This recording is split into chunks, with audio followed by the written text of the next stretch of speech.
Salam saudara diberkati oleh Tuhan. Alkitab adalah firman Allah yang diwahyukan oleh Allah yang tidak salah.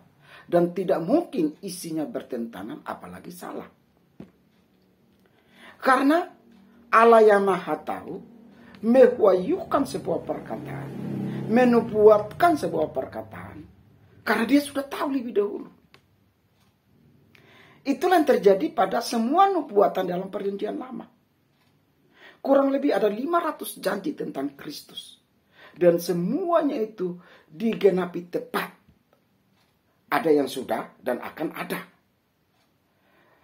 Yesaya pasal 7 ayat 14 berkata, sebab itu Tuhan sendirilah yang akan memberikan kepadamu suatu pertanda.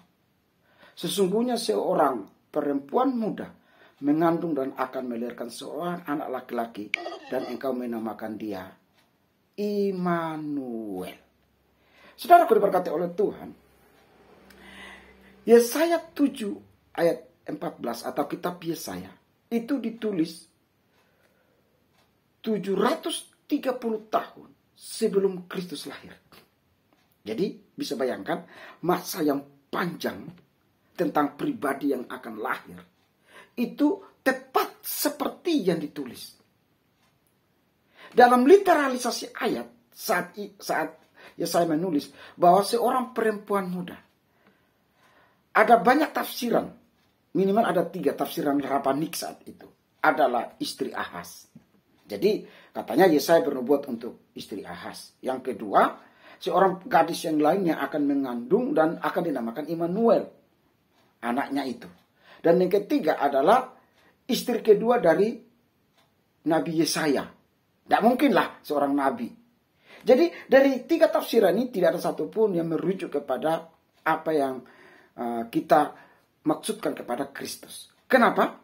Karena ayat ini digenapi di dalam kitab Matius pasal 1 ayat 23. Dalam Matius pasal 1 ayat 23 dikatakan bahwa sesungguhnya anak darah itu akan mengandung dan melahirkan seorang anak laki-laki, dan engkau menamakan dia Immanuel, yang berarti Allah menyertai kita. Saudaraku, kata Immanuel itu hampir tidak bisa diterjemahkan. Karena di dalam teks King James Version pun ditulis God with us. Jadi saudaraku diberkati oleh Tuhan. Dengan demikian, perempuan muda yang dimaksudkan itu siapa? Di dalam bahasa Ibrani, perempuan muda itu ada 2. Kata pertama yang dipakai adalah Betula.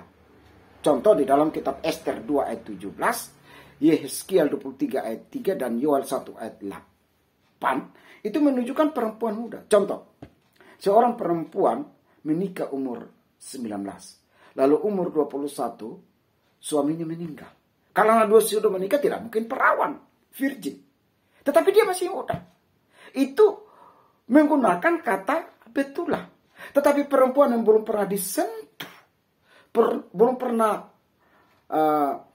berhubungan seks, itu menggunakan kata Alma.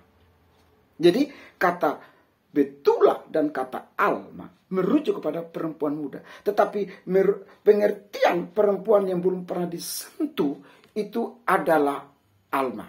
Contoh, Yesaya kitab Kejadian pasal 24 ayat 43 itu bicara juga tentang perempuan muda. Jadi dengan kata lain, yang dimaksudkan Yesaya perempuan muda di situ siapa? Saudaraku, saat itu belum ada alat pentes perawan. Ini disebut dengan himen elastis. Bagaimana kita bisa membuktikan, membela, apologize iman Kristen bahwa betul-betul Maria itu virgin. Jangan bela Alkitab, Alkitab yang bela kita. Alkitab yang memberikan jawaban, bukan kita yang memberikan jawaban seolah-olah kita lebih tahu. Enggak.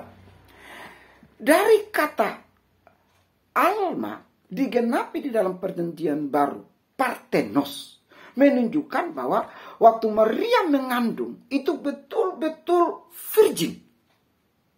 Sekali lagi, dengan kata Parthenos yang perjanjian lamanya adalah Alma, maka kedua kata ini sinkron. kedua kata ini klop, kedua kata ini saling melengkapi. Maka yang dimaksudkan Yesaya, perempuan perawan, digenapi di dalam perjanjian baru, betul-betul perawan, meskipun tidak ada alat pentes perawan. Jadi, secara gramatikal itu jawabannya. Jika kita percaya Alkitab tidak mungkin salah. Pewahyuan kata per kata, gramatikal atau verbal inspiration, maka betul-betul Maria mengandung Yesus belum disentuh oleh Yusuf. Karena Alkitab berkata, Roh Kuduslah yang menjelma, memasuki kandungan Maria, lalu Maria mengandung dan melahirkan Kristus. Saudaraku, seorang penulis bernama Philip Jensley berkata, langit dan bumi yang besar ini, yang tidak bisa menampung Allah ini, tetapi Allah yang begitu besar dan luar biasa, yang akbar itu, menjelma menjadi satu titik daging kecil di dalam rahim Maria. Lalu daging itu bertumbuh menjadi sel, menjadi daging dan menjadi besar. Lahirlah Kristus dan menjadi seorang laki-laki yang datang dari Nazaret. Sekali lagi, Philip Jensley terkagum-kagum dan akhirnya mengungkapkan bahwa Allah yang besar menjadi daging supaya kita mengenal Allah yang benar. Dari zaman perjanjian lama, Adam dan Hawa jatuh dalam dosa. Musuh kita adalah Allah. Kita berseteru dengan Allah.